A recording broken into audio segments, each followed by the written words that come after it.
walang GCash. Kahit si Chang MC, wala yan GCash. Ang nakakatawa no, kung sino yung nasa abroad, walang GCash. Yung mga local lang sa Pilipinas ang may GCash. Walang GCash tayo. Wala tayong GCash.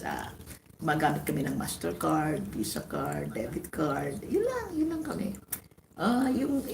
Ay, meron pala akong hindi, tinatanong ko, meron mga nag-renew ng 7 months, paano yun? Paano ginagawa nila yan? Ay, nagre-remember, nagbabayad ulit, nagre-remember? Kasi, ako kasi pag ako nagpa-member, di ba nakalagay naman doon, automatic yun, na binabawas yun sa account mo.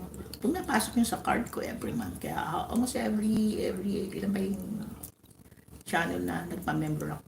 Meron akong notification palagi sa bangko na there was a charge to your account without using your card. So, pag nakita ko yun yung pre-authorized debits sa account ko. So, yung mga membership ko sa mga account. So sabi ko, paano nila nalalaman? Paano yung ginagawa ng iba na member for 2 months, 3 months per month? Ako member na ako since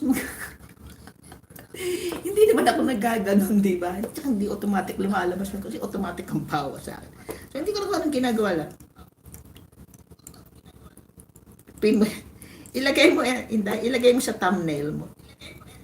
Ikaw lang may, ikaw. Ay, teka. Ay, mawawala ako. So ganun na lang, ngayong araw na to, matumal ang bentahan natin. Hindi, nakita ko kasi, kahit yung mga mumo, matumal nagpahinga mumo na ang mga mumo ay na impacho. Na impacho po ang mga mumo. Sa dami ng itlog, sa dami ng balot, sa dami ng century eggs. At may isang channel na nakita ko, lumabas na ako. Hindi kaaya-aya ang ginawa sa itlog. Hindi kaaya-aya. If you're a decent person, ayan, baka may nakikinig, may nagre-record. Hindi siya kaaya-ayang tingnan, no? Kahit siguro bata kapag ginawa yon, sasapukin ng nanay niya. Anyway, ikukwento ko na lang sa messenger. Anong ginawa ng channel? Ay, ang purpose ko kasi magpaharap kaya ako pumasok. Lumabas ako, hindi ko na binalikan.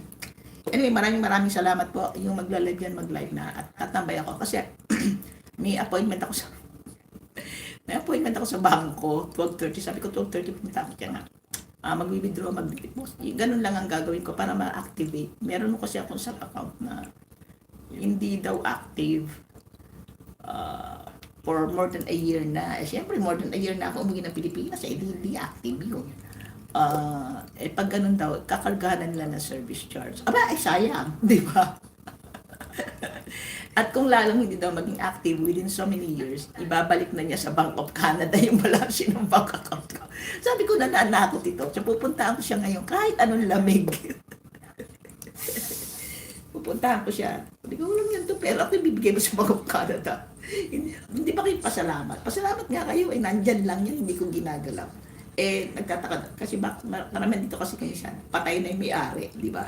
Tapos wala nagkiklaim. Nabalik nila sa kasi buhay pa ako. So pupunta ako ngayon doon. Kaya sabi ko, 12:30 nandiyan na ako. Nandun lang naman sa 2 blocks away from my place yung bangko. Anyway, so maraming salamat. Mag-live na yung magla-live. Tatambayan ko kayo. Tapos sandali lang yun. Pag mali ko siguro naka-live ka na intay. Alright, maraming salamat po. And you guys take care. Have a great evening. Kung kumakain kayo, tuloy-tuloy lang ang pagkain nyo. Dahan-dahan ang subo at maghugas ng kamay bago mag-load sa cellphone. At kung itatabi yung cellphone sa pagkain nyo, natitilamsikan niya kung minsan na masabaw. Kung masabaw yung kinakain nyo. So, mag-live na ako sino magla-live. At pagbalik ko ako tatambay. Tama-tama, pagbalik ko si main account ko na itambay. Kasi po, enjoy the rest of your day.